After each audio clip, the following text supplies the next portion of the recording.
As dog owners, we love our pets unconditionally, but let's face it, sometimes their behavior can be frustrating. Barking, nipping, chewing, digging, jumping sound familiar? It's tempting to reach for a quick fix like a spray bottle, but here's the thing. Dogs do what they do for a reason. And unless we address the underlying cause of their behavior, we're not really solving the problem. That's why, in this video, we're exploring 11 reasons why a spray bottle isn't the answer to training your dog. Reason number 1, the dog doesn't learn anything. Sure, spraying your pup might stop the unwanted behavior in the moment, but it doesn't teach him what to do instead. Think about it. Unless you plan on carrying a spray bottle for the rest of your dog's life, you're not solving the problem. Instead, focus on understanding why your dog is behaving that way and address the root cause. This brings us to reason number 2. It doesn't train an alternative behavior. The key to effective training is teaching your dog what to do, not all the millions of things you don't want him to do. For example, if your dog barks excessively, try rewarding him when he's quiet and relaxed. At the same time, give him a cue like nice and quiet. Soon you'll be able to use this cue to calm him down when he starts barking. Here's a pro tip. Apply this principle to other behaviors too. If your dog digs up the yard, create a designated digging area with buried treats and toys. For jumping, teach him to sit for greetings and pets instead. Remember, behaviors that get rewarded get repeated. It's called Thorndike's law of effect. By focusing on what's known as positive reinforcement training, you'll see lasting changes in your dog's behavior. Positive reinforcement is all about rewarding behaviors you want to see more of. When your dog does something you like, you immediately reward him with something he loves.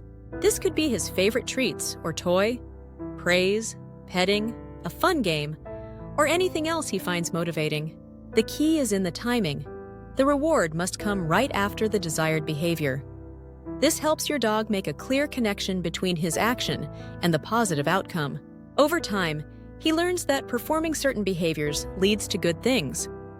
This makes him more likely to repeat those behaviors in the future. Unlike punishment-based training methods, positive reinforcement focuses on what you want your dog to do, not what you don't want him to do. This creates a more confident, happier dog who's focused and eager to learn. Moving on to reason number 3.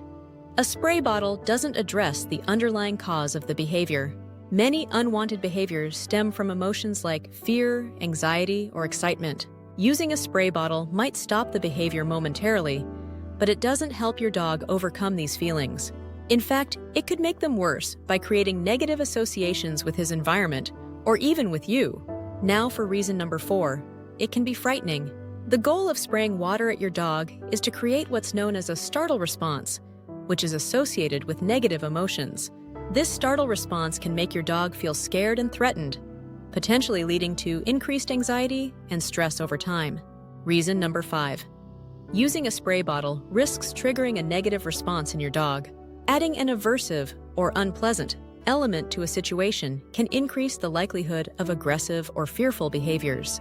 Animal behavior expert Dr. Carolina Westland compares using punishment in dog training to taking medication with unreliable results and severe side effects. Is it really worth the risk when there are safer, more effective alternatives? Reason number 6. Using a spray bottle can damage the trust between you and your dog.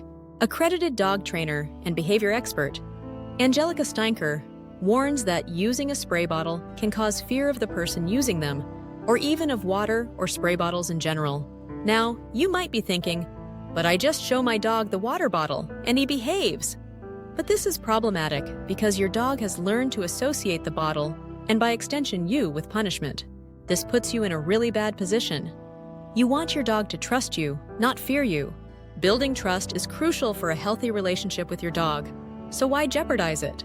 The last thing you want is your dog cowering in fear, or even trying to bite you every time he sees a spray bottle. Reason number 7. It can be confusing. Effective punishment requires perfect timing, intensity, and duration, something that's virtually impossible to achieve consistently, even for experienced trainers. Think about it.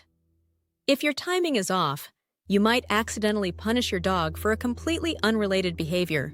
How stressful must it be for him to never know when the next punishment is coming, or why? Moreover, every dog is different. What's mildly annoying for one dog could be terrifying for another.